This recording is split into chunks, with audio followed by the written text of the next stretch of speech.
በሩቅ ምስራቅ አድማስ ስር ሰላም በሰማያዊው ሰማይ ላይ መና የጦር ነጋሪት በከፍተኛ ድምጽ የተጎሰመ ይገኛል። የፒዮንግያንግ መንግስት ዓለም ገና ከትላንት ድንጋጤዋ ሳታገግም ዳግም ምድርን የሚያንቀጠቅጥና ሰማይን በግራጫ ጭስ የሚያውድ ታላቅ የጦር መሳሪያ ሙከራ ማድረጉን አብስሯል። ይህ የሰሜን ኮሪያ የቅርብ ጊዜ እንቅስቃሴ ተራ ወታደራዊ ልምምድ ሳይሆን ለዋሽንግተንና ለሰኡል የተላከ የመከላከያ አጥራቸውን የሚበጣጥስ አቅም አለኝ የሚል ደረቅና መራራ ማስጠንቀቂያ ነው። ይህ የጦር መሳሪያ ሙከራ የተከናወነው ዓለም አቀፉ ማህበረሰብ በትኩረት በሚከታተለውና በኮሪያ ልሳነ ምድር ላይ ያለው ውጥረት ከፍተኛ ደረጃ ላይ በደረሰበት ወሳኝ ወቅት ነው። የሰሜን ኮሪያው መሪ ኪም ጆንግ ኡን ሀገራቸው ያላትን ወታደራዊ የበላይነት ለማሳየትና ማንኛውንም የጠላት ጥቃት ለመቀልበስ ዝግጁ መሆኗን ለማብሰር ይህንን አጋጣሚ ተጠቅመውበታል።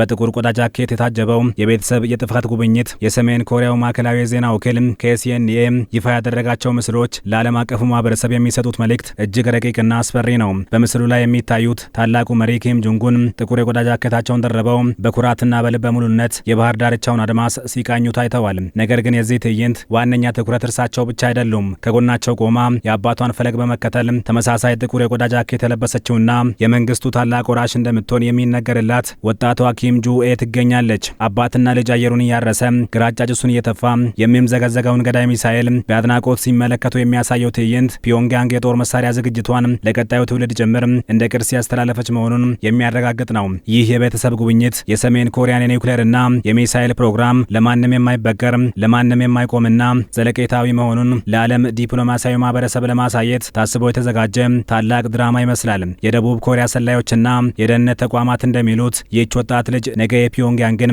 በትረ ስልጣን ለመጨበጥ የታጨች መሆኗ የኪም ስራዊ መንግስት እስከ ወዲያኛው በወታደራዊ ጡንቻው እንደሚመካ ማሳያ ነው ተብሏል። ጥቁር የቆዳ ጃኬት መልበሳቸው ደግሞ የአንድነት የጥንካሬና የቆራጥነት ምልክት ተደርጎ በሀገሪቱ የፖለቲካ ባህል ውስጥ ይተረጎማል። በኪም ጆንግ ኡን ቀጥተኛ ትዕዛዝ የተወነጨፉት 5 የተሻሻሉ የየብስ ወደ የብስ ህዋሶንግ 11 ራ ባላስቲክ ሚሳይሎች በውስጣቸው ክላስተር ቦምቦችን የያዙ ናቸው። እነዚህ ቦምቦች በአየር ላይ ሲፈነዱ በመቶዎች የሚቆጠሩ ትንንሽ ገዳይ ፍንጣሪዎችን እንደ ክረምት ዝናብ በማዝነብ ሰፊ ቦታን በአንድ ጊዜ ያወድማሉ።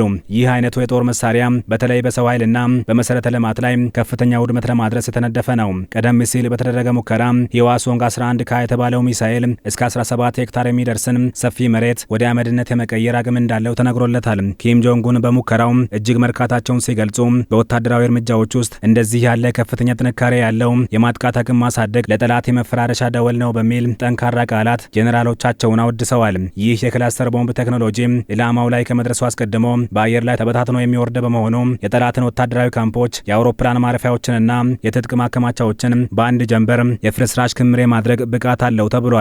ታዛቢዎች እንደሚሉት የሰሜን ኮሪያው መሪ ይህንን ገዳይ ቴክኖሎጂ አፋጥነው ወደ አደባባይ ያወጡት በመካከለኛው ምስራቅ ካለው የኢራንና የአሜሪካ የእስራኤል ጦርነት ትምህርት በመውሰድ ነው። ኢራን በእስራኤል የላቀ የአየር መከላከያ ስርዓቶች ላይ ያደረገችው ጥቃት እንዲህ ያሉ የክላስተር ቦምቦች ምን ያህል ውጤታማ እንደሆኑ አሳይቷል። እነዚህ ቦምቦች በአየር ላይ ተበታትነው እንደ ንብ መንጋ ስለሚወርዱ እንደ አይረን ዶም ወይም ፓትሪዮት ያሉ የተራቀቁ የመከላከያ ሚሳይሎች ሁሉንም መጥቶ ለመጣል ይቸገራሉ። ፒዮንግያንግም ይህንን ስልት በመጠቀም አሜሪካና ደቡብ ኮሪያ የሚመኩበትን የጸረ ሚሳይል ጋሻ ለማሸበርና ለማፍረስ ቆርጣ የተነሳች ይመስላል።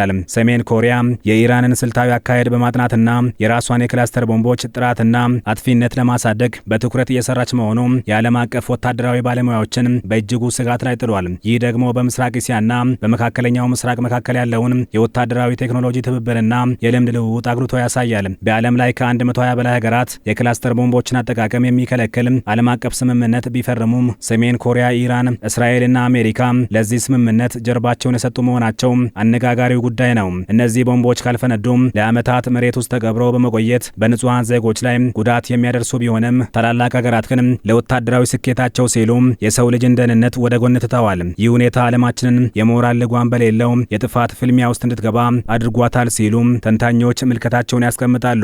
የክላስተር ቦምቦች አሰቃቂነትና የሚያደርሱት ዘላቂ ጉዳት በዓለም አቀፍ ደረጃ ቢታወቅም በጦር ሜዳ ላይ ያላቸው ውጤታማነት መሪዎችን ለሰብአዊነት ደንታቢስ እንዲሆኑ አድርጓቸዋል። ሰሜን ኮሪያ ይህንን የህግ ክፍተት በመጠቀም አጥፊ መሳሪያዎቿን በይፋ ያሳየች ነው። ሰሞነኛው የፒዮንግያንግ ወታደራዊ ትዕይንት የተከናወነው ፕሬዝዳንት ዶናልድ ትራምፕ ዳግም ወደ መንበረ ስልጣን በመጡበትና ከኪም ጆንግ ኡን ጋር የነበራቸውን የዲፕሎማሲ ግንኙነት ለማድረስ ፍላጎት ባሳዩበት ወቅት ነው። ትራምፕ በመጪው ወርሃ ግንቦት ከቻይናው ፕሬዝዳንት ሺ ጂንፒንግ ጋር በቤጂንግ የሚያደርጉት ስብሰባ ለሰሜን ኮሪያ አዲስ የድርድር መስኮት ሊከፍት ይችላል የሚል ተስፋ ቢኖርም ኪም ግን በድርድር ጠረጴዛው ላይ የበላይነትን ይዞ ለመቅረብ የተዘጋጁ ነው። የፒዮንግያንግ የፒዮንግያንጉ መሪ ለድርድር በሩን ክፍት ቢያደርጉም ዋሽንግተን እንደ ቅድመ ሁኔታ የምታቀርበውን የኒውክሌር መሳሪያን መፍታት የሚለውን ጥያቄ በጭራሽ እንደማይቀበሉት ደጋግመው ገልጸዋል። ይልቁንም አሜሪካ ሰሜን ኮሪያን እንደ ኒውክሌር ሀያል ሀገር እንድታውቃትና ማዕቀቦችን ያለምንም ቅድመ ሁኔታ እንድታነሳ እየሞከሩ ይገኛሉ።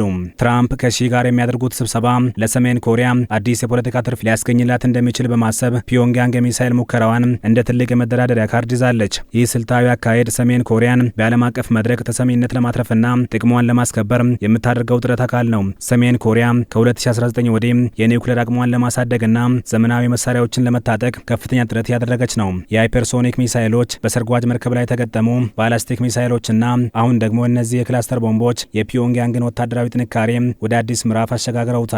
ይህ ግስጋሴ የአሜሪካንና የደቡብ ኮሪያን የመከላከያ ስልቶች ጊዜ ያለፈባቸው ሊያደርጋቸው እንደሚችል የጦር ተንታኞች ስጋታቸውን የገለጹ ነው። ሀገሪቱ በሳይንስና ቴክኖሎጂ ዘርፍ ያሳየችው ፈጣን እድገት በተለይም በሚሳይል መረን መውጣት ዓለምን አስገርመዋል። ማዕቀቦች ቢኖሩም ሰሜን ኮሪያ እንዴት እንዲህ ያሉ የላቁ መሳሪያዎችን ማምረት እንደቻለች አሁንም ለብዙዎች እንቆቅልሽ ነው። ሆኖም ግን ሀገሪቱ ያላትን ውስን ሀብት በሙሉ ለወታደራዊ ግንባታ ማዋሏ ውጤት ያመጣላት መሆኑ ግልጽ ነው። በምስራቁ ዓለም የሚታየው ይህ የሚሳይል ጭስና የኪም ጆንጉን የግትርነት ፖሊሲ ነገ ወደ ከፋ ቀውስ ሊያመራ እንደሚችል የበርካቶች ስጋት ነው። አሜሪካና ቻይና በሚያደርጉት ዲፕሎማሲያዊ ፍልሚያ ውስጥ ሰሜን ኮሪያ የራሷን ድርሻ ለማስከበር በምታደርገው ጥረት የኮሪያ ልሳነ ምድር ዳግም የዓለም ስጋት ማዕከል ሆነዋል።